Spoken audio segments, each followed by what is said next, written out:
Hello viewers, welcome to my channel tasty cook. আশা করছি আপনারা সকলে খুব ভালো আছেন। যে আমি নিয়ে চলে এসেছি মাত্র বাড়িতে থাকা দুটো উপকরণ দিয়েই একটি নতুন ধরনের স্ন্যাক্স রেসিপি।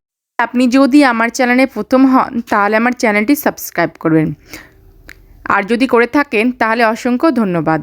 তো চলুন তাহলে রেসিপিটি শুরু করি। রেসিপিটি তৈরি করার জন্য গ্যাসে আমি একটা কড়াই বসিয়ে দিলাম, তার মধ্যে দিয়ে দিলাম মেজারিং কাপের 1 কাপ জল। এবার দিয়ে দিলাম 1 চামচ গোটা জিরে, হাফ চামচ লবণ বা স্বাদ মতো লবণ, আর দিয়ে দিচ্ছি 2 চামচ সাদা তেল।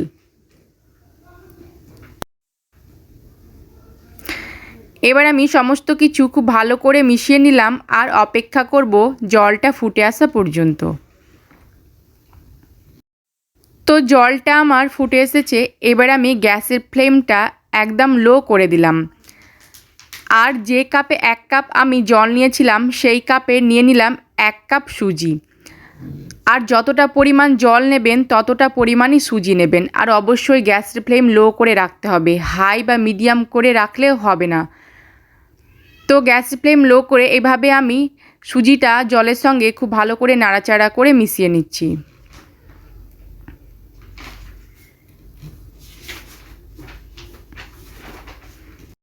তো সুজিটা আমি 2 মিনিটের মতো গ্যাস অন করে রান্না করে নিয়েছি, আর জলটা কিন্তু খুব ভালোভাবে শুকিয়ে গেছে। তো সুজিটাকে খুব ভালো করে নাড়াচাড়াও করে নিলাম। এবার গ্যাসের ফ্লেমটা বন্ধ করে দিলাম। এবার ঢাকনা দিয়ে ঢেকে রেখে দিচ্ছি 5 মিনিটের জন্য, এতে করে সুজিটা অনেকটাই নরম হয়ে যাবে। তো 5 মিনিট পর আমি ঢাকনাটা তুলে নিলাম। এবার সুজিটা আমি একটা পাত্রে ঢেলে নেব।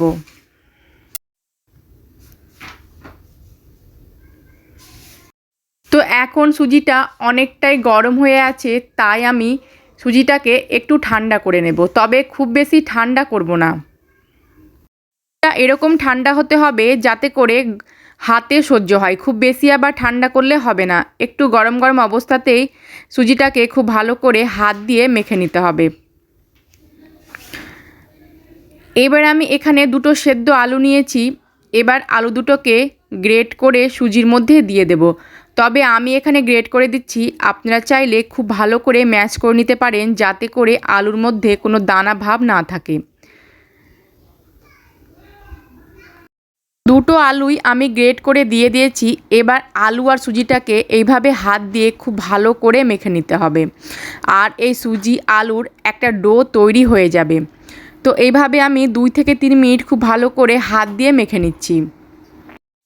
তো 2 থেকে 3 মিনিট খুব ভালো করে সুজিটা আলুর সঙ্গে মেখে নিয়েছি, আর এরকম একটা ডো তৈরি হয়ে গেছে।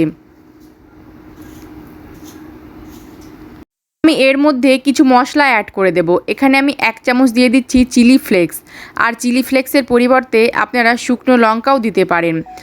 আর দিয়ে দিলাম হাফ চামচ ভাজা জিরে গুঁড়ো, আর কিছুটা পরিমাণ ধনেপাতা কুচি। এবার আমি সমস্ত কিছু আবারও খুব ভালো করে হাত দিয়ে মেখে নেব।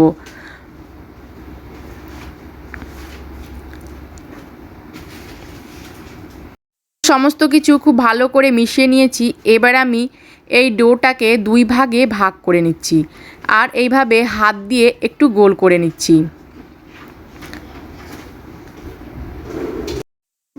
তো এখান থেকে একটা ডো আমি নিয়ে নিলাম, আর আমি আটা দিয়ে এই ডোটাকে বেলে নেব। আর এই ডোটা বেলে নেব রুটি থেকে মোটা করে। এটা কিন্তু একটু মোটা করে বেলতে হবে, খুব বেশি পাতলা করলে হবে না।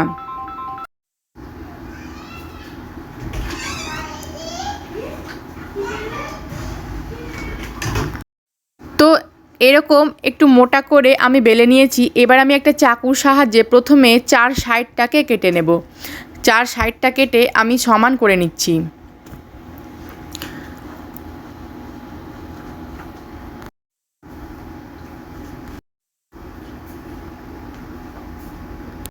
সাইডেরগুলো আমি এরকম রেখে দিচ্ছি। এটাকে আবার আমি খুব ভালো করে মধ্যে আবার ডো তৈরি করে আবার বেলে তৈরি করে নিতে পারবো। তো এইভাবে আমি এবার এটাকে 2 ভাগে ভাগ করে নিচ্ছি।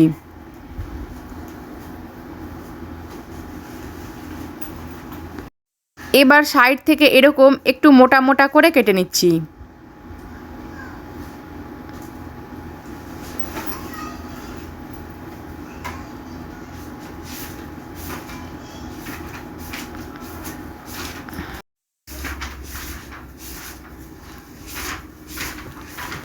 তো এইভাবে আমি কেটে নিয়েছি। এবার আমি এগুলোকে একটা প্লেটে তুলে নিচ্ছি, আর বাদ বাকি যে ডোটা আছে সেটাকেও বেলে নেব, বেলে নিয়ে তৈরি করে নেব।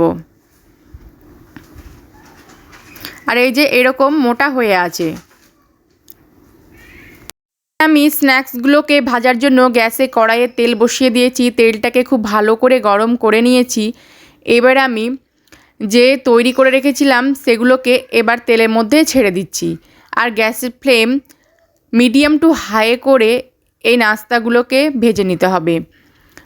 প্রথমে এক সাইড, নিচের সাইডটা একটু হতে দেব, তারপরে উল্টিয়ে নেব। আর দিয়েই সঙ্গে সঙ্গে উল্টাতে যাবেন না, নইলে পরে এগুলো ভেঙে যেতে পারে। তো দু সাইড থেকেই খুব ভালো করে একটা সুন্দর কালার আসা অবধি ভেজে নিচ্ছি।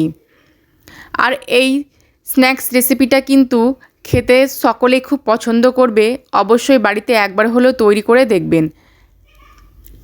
আর রেসিপিটি যদি ভালো লাগে তাহলে অবশ্যই একটা লাইক করবেন আর কমেন্ট করে আমাকে জানাবেন।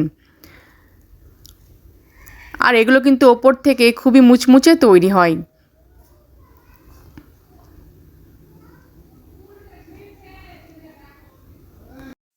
তো দু সাইড থেকেই খুব সুন্দর করে ভাজা হয়ে গেছে। এবার আমি তেল ঝরিয়ে তুলে নিচ্ছি, আর একইভাবে আমি বাদ বাকিগুলোকেও ভেজে নেব।